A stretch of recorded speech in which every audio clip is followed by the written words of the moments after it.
Steelhead parr density data, collected during snorkel surveys, helps fisheries and other resource managers make informed decisions to enhance their survival with habitat improvement projects.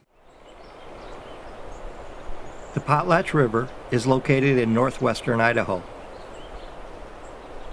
Its seasonal flows can range from a trickle in some reaches during the summer to a raging torrent in the spring. This river contains adult and juvenile steelhead trout.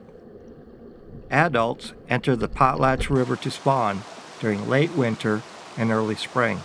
They will either die or move out soon after.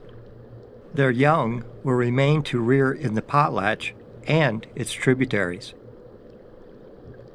Idaho Department of Fish and Game, private landowners, and other cooperators are improving steelhead trout habitat. One method involves introducing large woody debris into the stream channel to increase habitat complexity.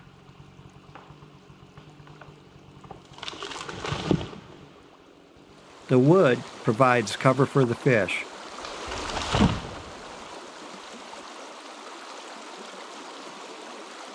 It also helps recharge the floodplain. These treatments should generate a fish response that can be detected with appropriate monitoring. Idaho Department of Fish and Game is especially interested in juvenile steelhead, known as parr. Snorkel surveys are one method to monitor the parr's response to the treatments. At the end of the transect, ideally any fish that have swam upstream will be up there at the habitat break. Crews from across Idaho gather on the Potlatch each June to conduct surveys.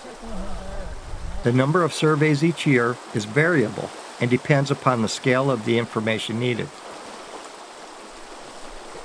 During 2023, crews will survey 160 sites scattered across the Potlatch River Basin. They will record data about the fish and the stream environment. 5.1, is that with the subtraction? 4.1. Similar snorkel surveys will be conducted across Idaho this summer to benefit wild salmon and steelhead trout. They will help guide restoration actions, such as identifying the need for large woody debris placement where cover is scarce, or for managing water where stream channels go dry.